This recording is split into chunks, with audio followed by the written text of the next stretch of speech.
Welcome to this edition of KSLA Cafe. I'm Domonique Ben alongside Adria and today we're talking about the coronavirus. And we've dealt with epidemics, pandemics before with the flu, with Ebola, SARS, bird flu, but this one really seems to be a mystery. A lot of universities are closing and going to online now. We know that the cruise lines are starting to not sail or sail at your own risk. Right. And a lot of the airlines, I saw a picture yesterday and it was like 2 people on a jet, an airplane. Wow. That is so incredibly crazy. Right now, prices for flights are very cheap too, so fly at your own risk. But there's a lot we don't know about the coronavirus. A lot of people probably haven't even heard about it until about a month ago, had no idea what it is. So we are here to unravel some of what's going on with the coronavirus, how it can affect you, what you can expect.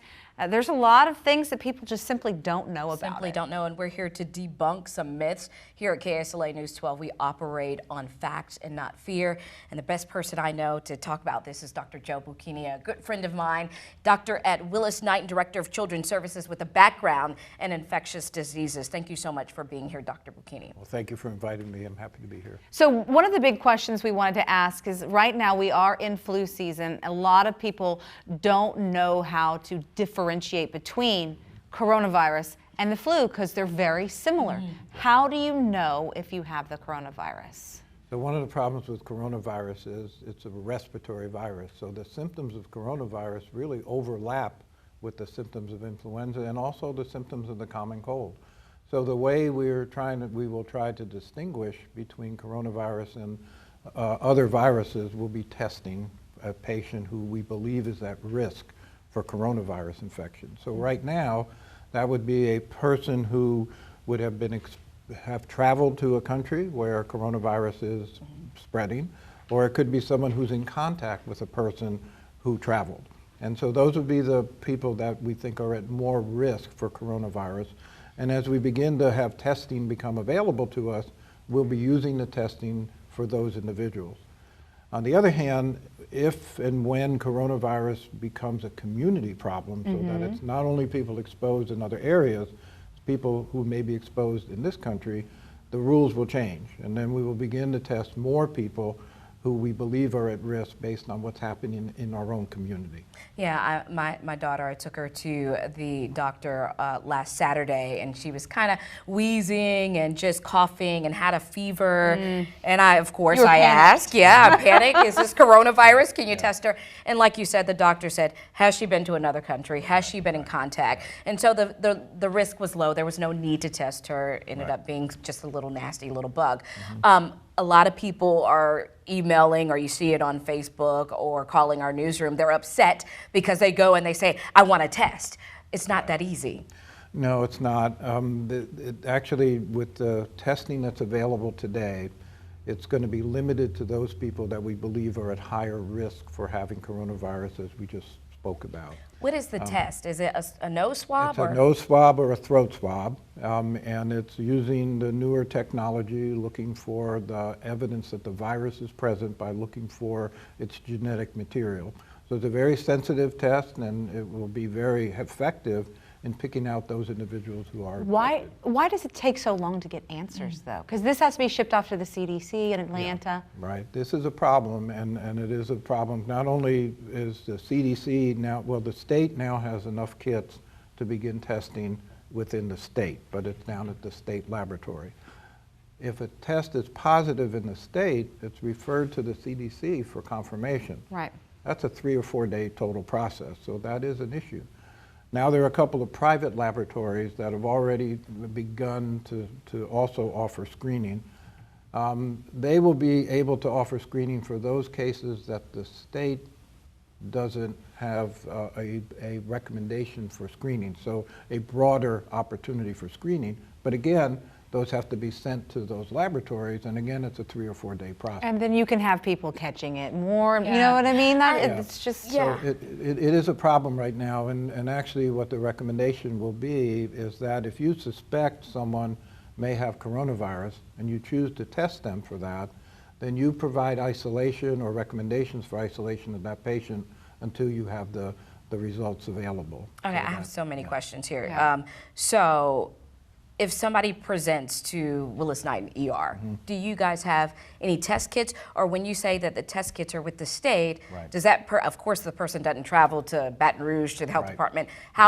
Where are the tests? Okay, so the test kits that actual test is performed in the state lab or in a reference lab, a private lab. So what would be done, and now all hospitals in this area are developing or following these protocols, because essentially the protocol would be the same as any other respiratory virus.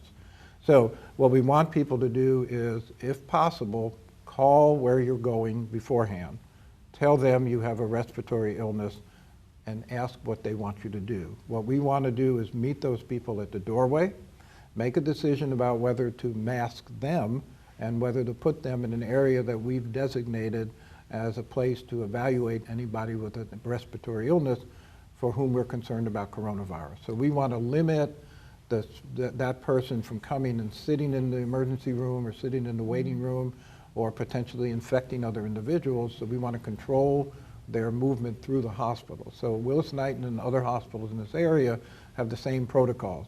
We're going to identify people either before they come or when they walk in the door, and then triage them to a safer place where they would reduce the likelihood of spread. So the collection is still the same as if the So the collection, now you just send that collection off. Correct. Got it. Okay. For the specimen, it's the same way we collect other respiratory specimens, a swab of the back of the throat primarily, and we'll put that in transport media, and then the state has a courier system where it can go to the state, or the reference lab has a process by which we can send overnight. I misunderstood. I thought the tests were all over in different doctors' offices. No, unfortunately, those tests will not be available in individual doctors' offices and not available in hospitals. It's not a rapid test that we have enough availability to have it everywhere. It's too bad it's not. It could slow down the outbreak. Right.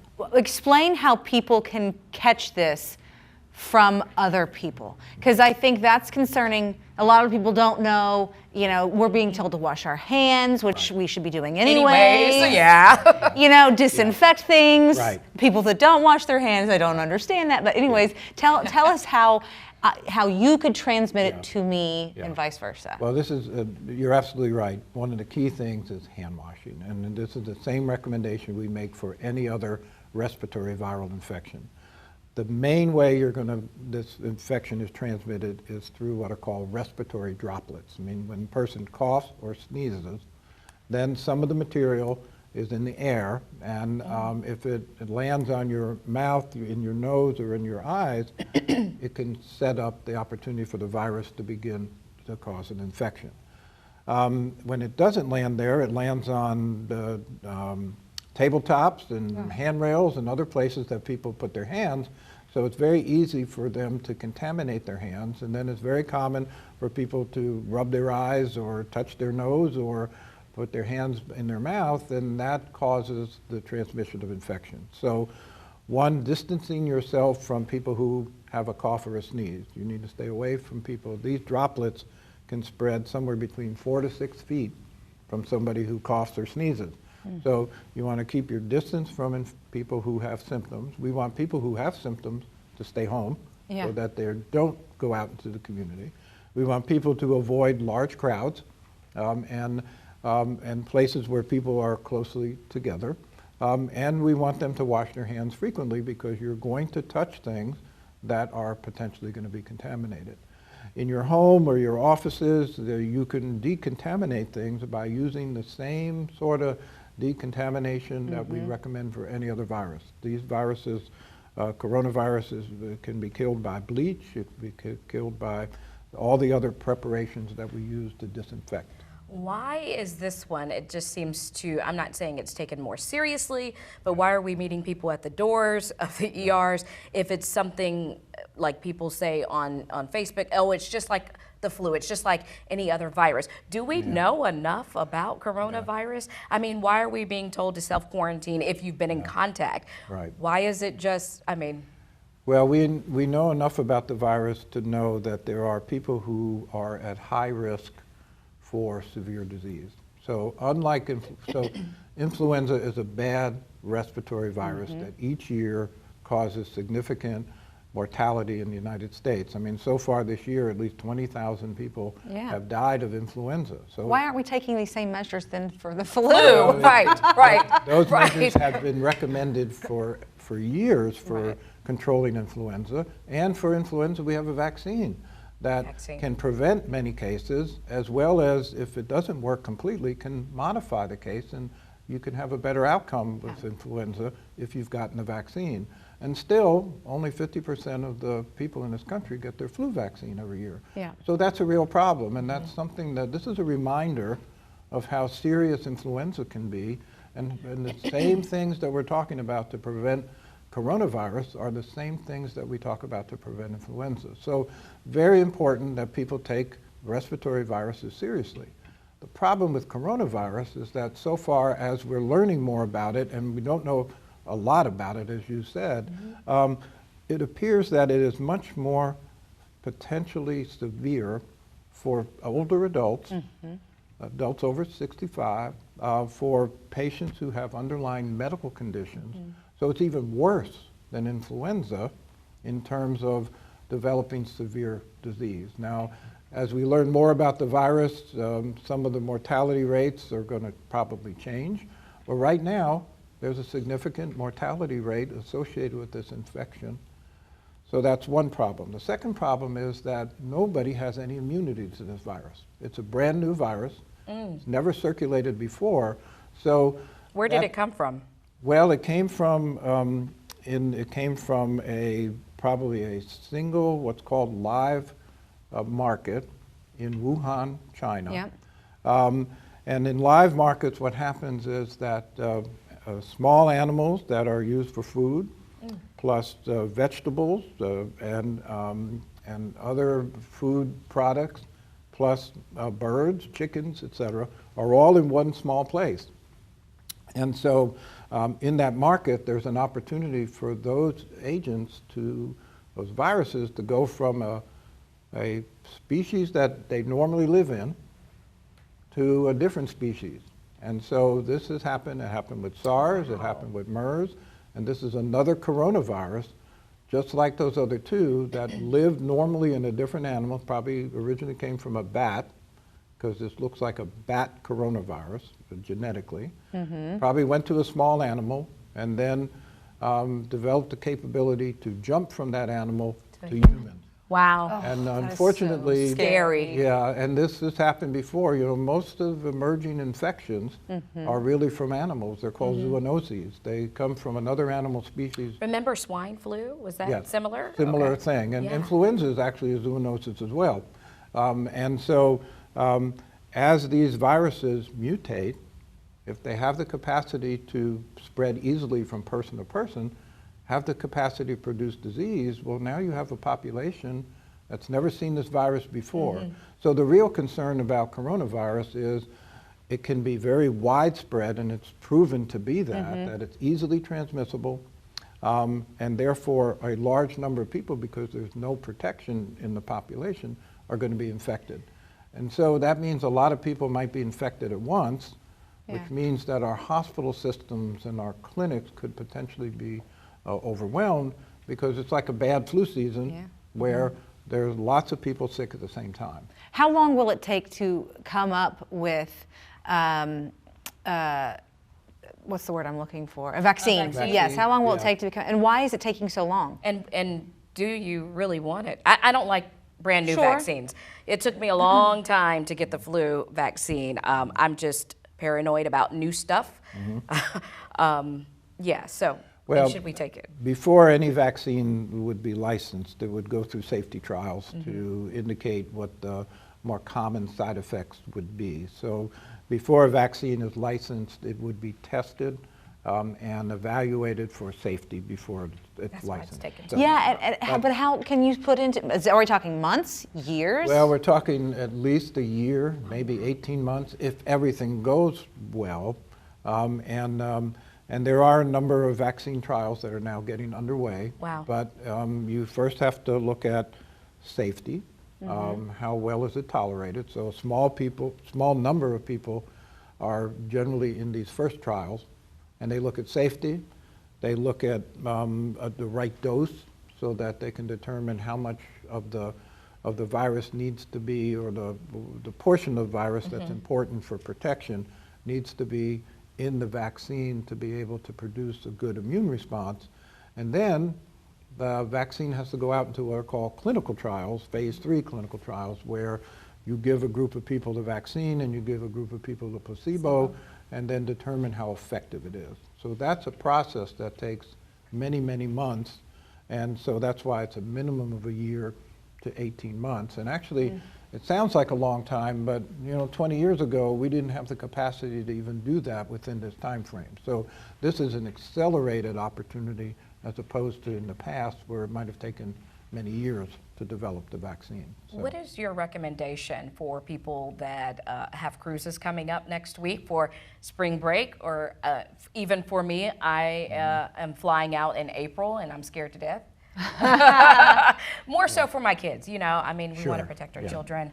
I don't know, I'm torn. Okay. What do we do? Well, this is an evolving issue.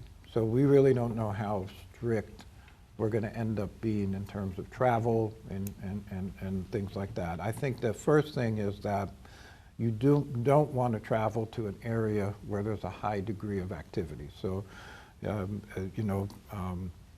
trips to Italy, obviously now Italy has closed their borders, and things like that are going to happen more and more as this virus continues to spread. So I would say that, number one, you ought to reconsider any trip that brings you to an area outside the country. So that'd be one.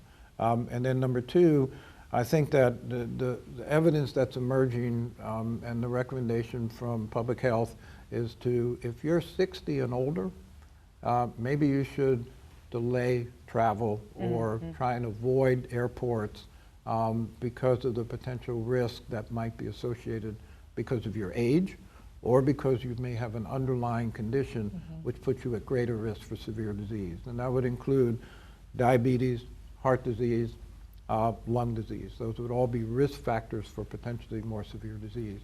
So I think on an individual basis, you need to sort of consider what the risk is and then make a decision about whether you need to travel or whether it'd be better to postpone. Yeah, someone though, like, our age, we aren't really considered high risk for something like this, right? Correct. But you have to think about who do you interact with? Do you have parents? Do you have friends that you interact with, family members who have chronic diseases that if you became infected, could you expose them to the virus and then have someone who becomes ill because of that? And so. And why does it take 14 days to get rid of symptoms? I mean, that's a long time. It is. And I think that, that there is once you become exposed to the virus, there's what's called an incubation period. That means the virus is now growing, but it hasn't grown enough to produce the symptoms of infection. And so the incubation period may be as long as 14 days. For most people who get infected and have symptoms, it's less than a week. It's 5 to 7 days on average. But because we don't know for sure, the safe thing is that since we can find the virus out for 14 days, that perhaps someone's infective after exposure for up to 14 days before they develop symptoms. So that's the 14 days. And they say it lives on surfaces for that long too. But obviously cleaning will take care of that. Correct. Right. So it won't still be there after you've disinfected. Correct. Right. Okay. Yeah. So I think that's a very important point, that you want to take the day-to-day precautions to reduce the risk of spread. And so that's disinfecting common areas where people are going to potentially put their hands or with a cough or sneeze, have the virus land there and then be able to survive. You want to wash your hands frequently, and that would be a soap and water wash for the 20 seconds. You all know the sing happy birthday to yourself twice. It takes 20 seconds to do that. Or you can use an alcohol rub as long as it's got 60% or more alcohol in the gel.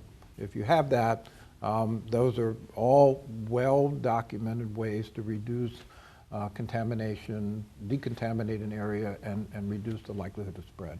And then keep your hands away from your face. Is there a treatment for this, or do you just send them home and just let the virus, play out and kind of? Yeah. So for most people, it's going home and let the virus play out. But what if you're around, like say I came down with the virus and I self-quarantine at home, but I have a husband and 2 kids. Right. So the, I can't really send them away. Yeah, get out of here. Right, so that's where a couple of things become important. Okay. So if somebody is sick and at home, again, you want to reduce the opportunity for spread from that person. So they stay in their room, you kind of isolate them from the others in the house, you can bring them their chicken soup and other things. The vast majority of people are going to have a viral respiratory illness and recover and not need to go near the hospital. And so we don't want those individuals to come to the hospital, but we also don't want them to spread the infection to their family. And so if they sort of get semi-isolated at home, that would be good. Now, if we had enough masks, we would try and have people who had direct contact with those individuals to wear masks when they have direct contact. That's what we will do in the hospital or in clinics. But that may not be possible at home. So we have to take the precautions of keeping away as much as possible, having them have, if possible, their own room, their own bathroom, if at all possible. I want to come back to the mask in a minute because everybody's buying them out. But also, I did not hear if one of the symptoms was fever.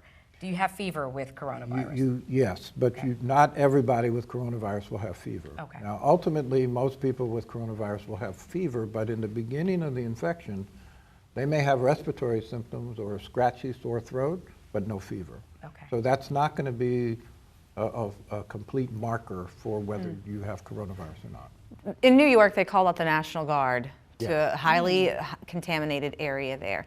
Do you see the entire country basically self-quarantine itself to try to defend off the spread?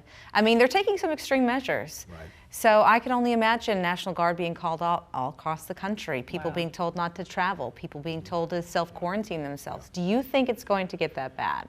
Well, I think we're going to see a lot more virus and pretty quickly, because that's what we're seeing in other countries. I mean, Italy seems to have been like 2 or 3 weeks ahead of us, and look at how dramatically the cases increased in Italy. I just saw something that Angela Merkel just said that she thinks that 80% of the population in Germany is going to ultimately be infected by this virus based on their configuration. So yes, I think we're going to see more outbreaks in areas in the United States, but at this point, I think responding to them locally is going to be the answer, because things may be going on now in New York and New Rochelle and in Seattle, but then a month later it might be someplace else, and 2 weeks later, another week, it might be someplace else. So I think it's going to be local responses that are going to be really important, and each locality is going to be a little bit different. So